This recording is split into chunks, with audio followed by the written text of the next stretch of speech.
Bonjour à tous, bienvenue dans cette nouvelle vidéo, les maths pour la physique. Première vidéo de la playlist sont les développements limités. Alors, plutôt adapté aux classes préparatoires en maths, mais potentiellement aussi certains développements limités qui sont déjà utilisés en lycée, en classe de terminale. Donc, je vais vous présenter 3 développements limités. Alors, il y en a plein, des développements limités. Le concept même de développement limité, je ne vais pas le définir mathématiquement outre mesure. Je vais juste vous apporter le contenu pour essayer de vous convaincre que les approximations que les physiciens utilisent sont acceptables dans une certaine mesure. Donc, on va commencer par le développement limité de sinus x en 0, la fonction sinus au voisinage de 0. Donc, je vous ai tracé la courbe de la fonction sinus sur une partie de l'intervalle. On voit la sinusoïde qui apparaît. Et donc, nous, on s'intéresse à la fonction sinus en 0. On voit que la fonction sinus, elle a des variations. Si on essaie de la modéliser, on voit que modéliser la fonction par une droite, ça va être compliqué. Même par une parabole, ça va être compliqué. On pourrait voir comme ici une sorte de morceau de parabole. Mais finalement, ça se redresse. Donc, en fait, on pourrait essayer de trouver des polynômes qui représentent la fonction sinus. Mais nous, ce qui va nous intéresser, c'est surtout la fonction sinus quand on se rapproche de 0. Ça s'appelle un voisinage. Alors, je ne vais pas définir ici ce qu'est un voisinage, juste comprendre qu'on va se retrouver autour de 0 et vous pourriez dire, oui, mais à quel point autour de 0 ? Vous allez voir, on va donner une petite approximation, un ordre de grandeur un petit peu de ce qu'on pourra envisager. Donc l'idée, c'est se dire, voilà, si je me rapproche de 0, à quoi va ressembler la fonction sinus? C'est ça un développement limité. Les développements limités, on peut en faire à différents ordres, à l'ordre 1, à l'ordre 0, à l'ordre 2, à l'ordre 3. Je vous explique grossièrement ce que ça signifie. Ça signifie qu'on va essayer de trouver un polynôme de degré 0, un polynôme de degré 1, un polynôme de degré 2, de degré 3, qui ressemble le plus à la courbe en un point donné. Par exemple, ici, on pourrait se dire, tiens, ça ressemble vraiment à une parabole, donc on pourrait chercher une parabole ici on est en pi sur 2, donc on pourrait chercher une parabole qui en pi sur 2 ressemble le plus à la courbe de la fonction sinus. Et on pourrait en trouver une et arriver à comprendre comment on obtient cette parabole. Maintenant, nous, on va s'intéresser en 0. Et en 0, en fait, on voit que la fonction sinus, elle n'est pas très courbée. Et on pourrait déjà se dire, on pourrait déjà essayer de trouver une droite. Sauf que trouver une droite, à ce moment-là, ça pourrait tout simplement essayer de se dire, tiens, la droite qui ressemble le plus à une courbe, c'est sa tangente. Alors attention, je me suis des guillemets, toutes les fonctions ne sont pas dérivables, n'admettent pas des tangentes en des points, mais la fonction sinus est dérivable partout, elle admet une tangente en 0. Je vous l'ai tracé, avec un petit zoom, vous avez la courbe de la fonction sinus, et j'ai tracé en bleu, en pointillé, sa tangente en 0. Alors, il nous faudrait déjà son équation à cette tangente en 0. Alors, si on reprend l'équation d'une tangente, on a tangente en A qui a comme équation y égale, f' de A facteur de x moins A plus f de A. Nous, on a la fonction sinus et on est en A qui vaut 0. Donc, la tangente en 0 à la fonction sinus, ça va faire y égale, donc sinus dérivé en 0, facteur de x moins 0, plus la fonction sinus en 0. Alors, la fonction sinus en 0. A priori, on le voit déjà même sur le graphe, la fonction sinus en 0 vaut 0. Donc, plus 0. X moins 0 qui va me faire x. Et la dérivée de la fonction sinus, c'est la fonction cos. Et donc, on va voir cos en 0 fois x. La fonction cos en 0 vaut 1. Et donc, on tombe sur l'équation y est égal à x. Donc, cette droite-là, c'est y est égal à x. Et donc, on voit que la fonction sinus, quand on est proche de 0, elle ressemble quand même assez à sa tangente. Et donc, on va pouvoir dire, la fonction sinus, quand on est proche de 0, elle ressemble à sa tangente, c'est-à-dire elle ressemble à x.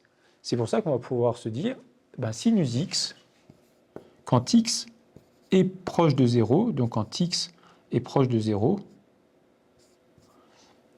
ressemble, je vais mettre un à peu près, ressemble à x. Donc l'idée d'un développement limité mathématique, c'est qu'on rentre vraiment dans la théorie, qu'on explique comment on obtient un développement limité. C'est tout un chapitre de MPSI. Donc ce n'est pas le but que je le fasse maintenant, c'est juste vous faire comprendre que cette approximation-là, sinus x ressemble à x, n'est pas délirante. On approxime finalement notre courbe de la fonction sinus par sa tangente en zéro. Alors pourquoi est-ce qu'on s'intéresse à sinus en zéro? Parce qu'en physique, on a souvent besoin de sinus en zéro. C'est les choses qui font ça. Donc c'est pour ça que je propose ce développement limité. Maintenant, vous verrez un petit peu plus tard, quand vous ferez le chapitre sur les développements limités, qu'on peut souvent obtenir des développements, on arrive à obtenir des développements limités à d'autres points qu'en zéro, et ça nous donne d'autres formules. Mais à nouveau, en tant qu'outil, c'est l'approximation de sinus en zéro qui est utilisée en physique. Par exemple, pour le pendule, on va considérer de petites oscillations, donc l'angle de θ va être petit, et donc on aura un sinus de θ qui vaudra à peu près θ. Maintenant, pour voir à peu près quelle va être la valeur de x pour que sinus x ressemble beaucoup à x, soit à peu près cohérent. Donc là, je vous ai fait un zoom sur la partie proche de 0 entre la courbe qui est toujours en vert, alors qu'on voit mal parce qu'en fait elle est derrière la tangente, qu'on voit un petit peu plus ici, on la voit un petit peu se dissocier de sa tangente, et la tangente. Et on voit que pour x qui va être compris ici entre moins 0,2 et 0,2, vous voyez que pour 0,2, la différence est encore très faible. Mais on voit qu'on peut commencer à estimer une vraie différence. Imaginez que x soit compris entre 0 et 0,1. Dans ce cas-là, a priori, sinus x et x, elles ne sont pas exactement égales. C'est la précision du graphe qui fait que mon trait ici il est assez épais et que ça ne permet pas de voir qu'il y a une petite différence. Vous voyez que les différences commencent à être vraiment, vraiment très, très petites.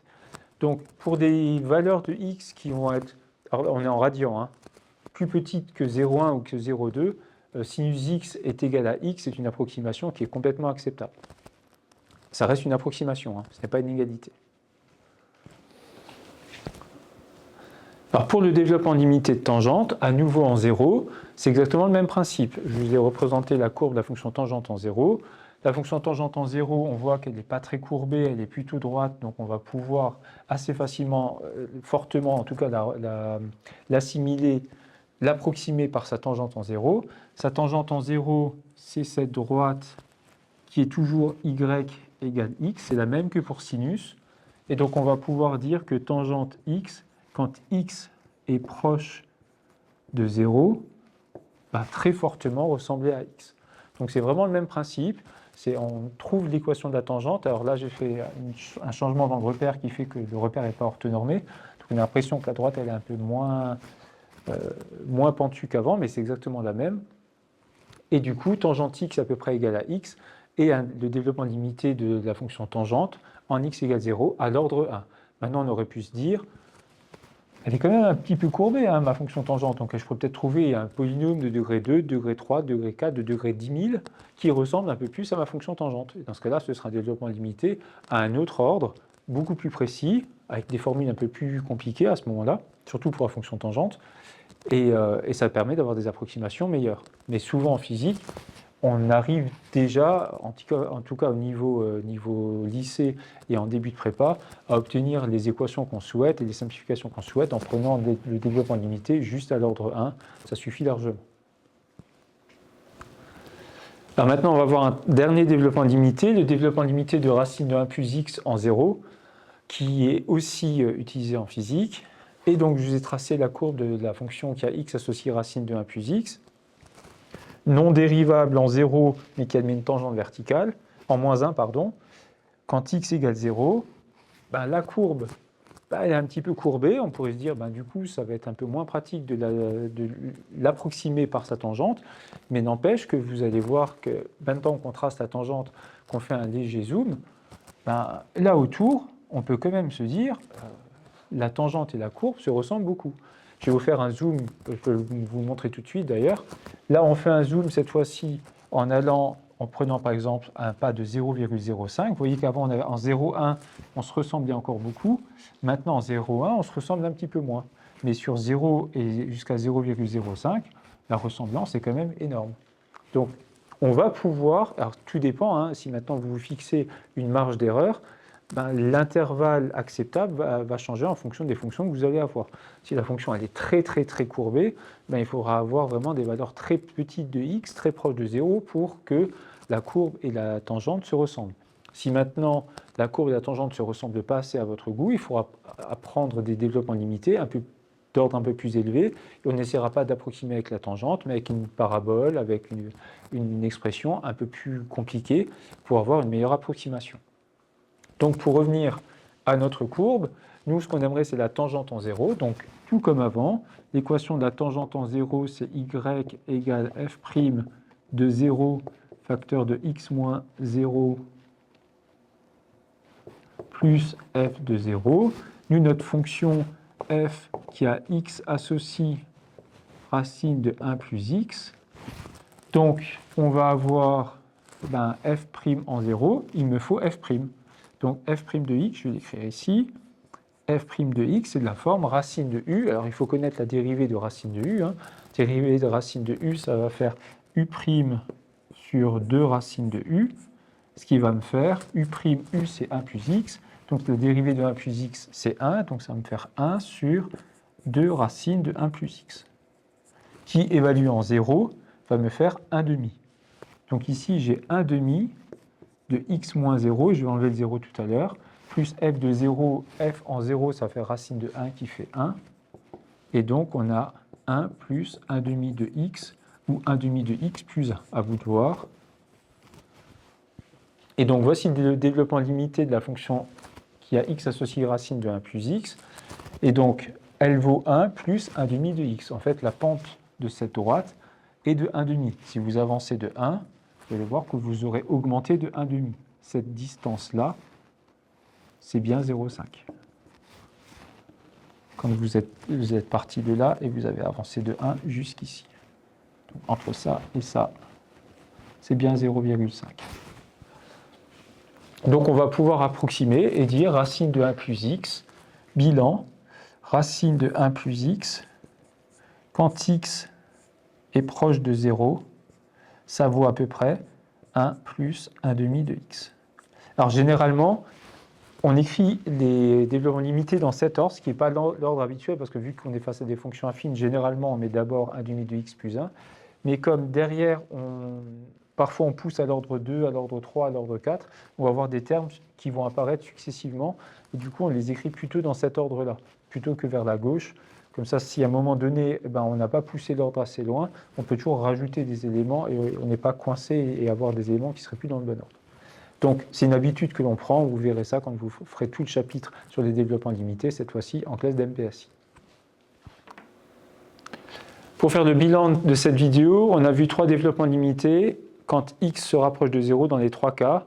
Pour la fonction sinus, sinus va ressembler à x, la fonction tangente, même principe, ressemble à x, et racine de 1 plus x ressemblera à 1 plus 1 demi de x. Donc, le bilan de cette vidéo, c'est quand même que vous connaissiez ces développements limités, que vous puissiez les mettre en œuvre.